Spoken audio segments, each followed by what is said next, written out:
ఉన్నప్పుడు పరిపాలించినటువంటి కుటుంబంలో నేను కూడా ఒక సభ్యురాలుగా ఉన్నా. అందుకని సిగ్గుతో నేను కూడా తల వంచుకుంటున్నా, క్షమించమని మరి అందరిని కూడా మనస్ఫూర్తిగా వేడుకుంటున్నా. ఎందుకంటే తెలంగాణ రాష్ట్రం వచ్చిందంటే అందరం బాగుండాలి, ప్రతి ఒక్కరికి న్యాయం జరగాలనుకున్నాం. కానీ కొందరి ధనదాహం కోసం మరి నేరెళ్ళ గ్రామంలో అనేక మంది ప్రాణాలు కోల్పోయినారు.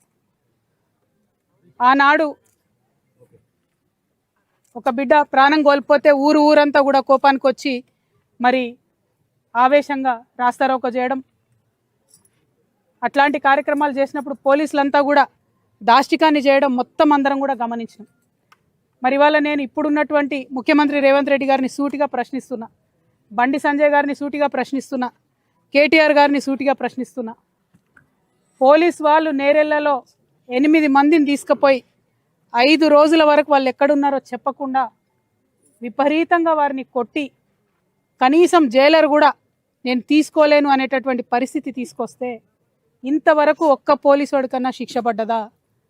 ఇంతవరకు ప్రభుత్వాన్ని, చట్టాన్ని తమ చేతుల్లోకి తీసుకున్నటువంటి ధనదాహంతోని ఈ దమనకాండ జరిపినటువంటి వారికి ఎవరికన్నా శిక్ష పడ్డదా?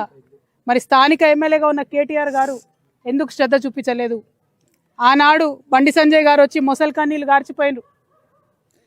కేంద్ర ప్రభుత్వంలో ఉన్న ఎస్సీ ఎస్టీ కమిషన్కి చెప్తామన్నారు. ఏమైంది రిపోర్ట్? అది ఇంకా నడిచొస్తుందా ఢిల్లీ నుంచి? ఎందుకు ఇన్ని రోజులైతే రిపోర్ట్ రాదు? ఖచ్చితంగా రిపోర్ట్ రావాల్సిందే. రావడం కోసం నేను ముందుంటే అవసరమైతే ఢిల్లీకి పోతాం, అవసరమైతే నేరేళ్ళ బాధితులందరినీ కూడా తీసుకొని ఢిల్లీకి పోయి ఆ రిపోర్ట్ తీసుకొని వస్తాం. అంతకుముందు human rights commission, national human rights commission అప్పుడున్న డీజీపీకి చెప్పింది, చర్యలు తీసుకోండి, మీరు ఎస్పీ గారి మీద చర్యలు తీసుకోండి అంటే ఒక చిన్న ఎస్ఐని బలిపశువుని చేసి ఎస్పీని కానీ మిగతా వాళ్ళందరినీ వదిలిపెట్టినటువంటి పరిస్థితి.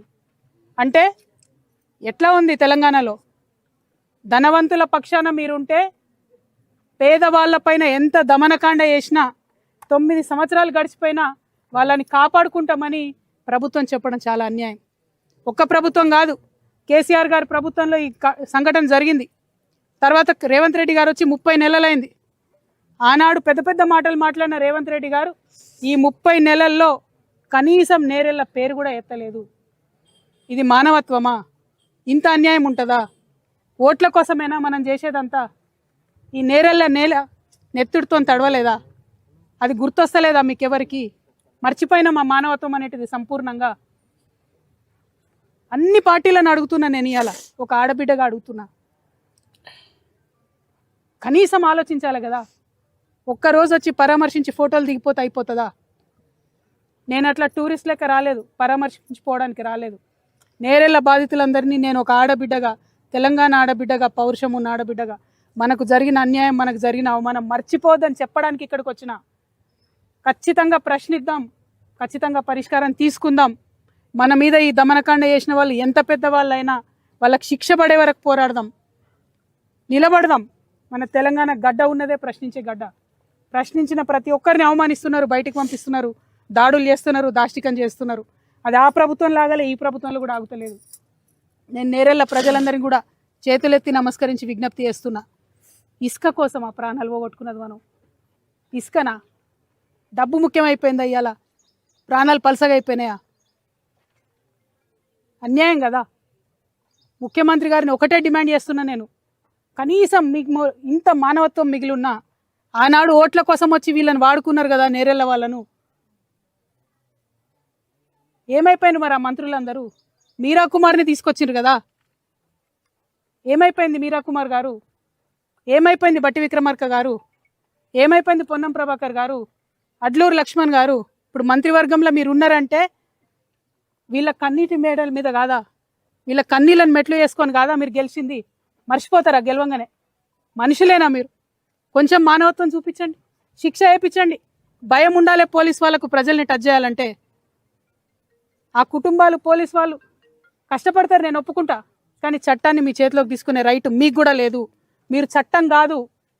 ఒకవేళ ఇక్కడ వాళ్ళు తప్పు చేసి ఉంటే, ఒకవేళ లారీలు గాలబెట్టి ఉంటే కోర్టుకి ఇచ్చేది ఉండే. కొట్టే అధికారం మీకు ఎవడిచ్చిండు? 5 రోజులు కొడతారా? బాణన్నను చూడండి, ఇప్పటి వరకు కూడా కట్టబెట్టుకొని నడిచే పరిస్థితి. హరీష్ని చూడండి, ఇప్పటి వరకు నడవాలంటే నడవలేనటువంటి పరిస్థితి. చనిపోయినటువంటి గోపాల్ వాళ్ళ కుటుంబం చెప్తున్నది 9 ఏళ్ళు ప్రతి నిత్యం హాస్పిటలే.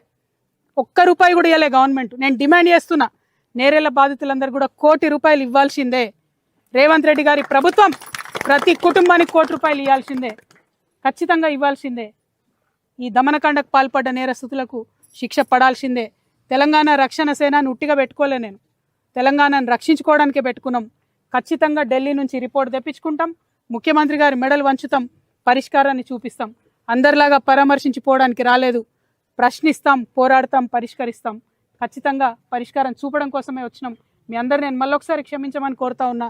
ఈ దమనకాండ జరిగినప్పుడు ఆ పరిపాలించిన కుటుంబంలో నేను కూడా ఉన్నా, సిగ్గుతో తలవంచుకుంటున్నా.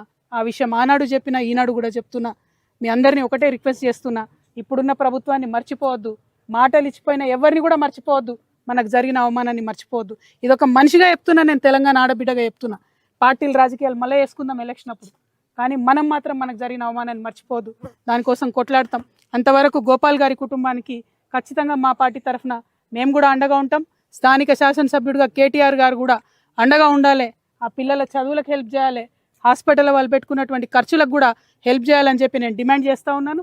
అది బీఆర్ఎస్ పార్టీ కావచ్చు, టీఆర్ఎస్ పార్టీ కావచ్చు, కాంగ్రెస్ కావచ్చు, సిపిఐ కావచ్చు, సిపిఎం కావచ్చు, ఎవరన్నా కావచ్చు. మీరేం టూరిస్టుల లెక్క ఇక్కడికి రావద్దు, వస్తే హెల్ప్ చేయాల్సిందే. హెల్ప్ చేయాలంటే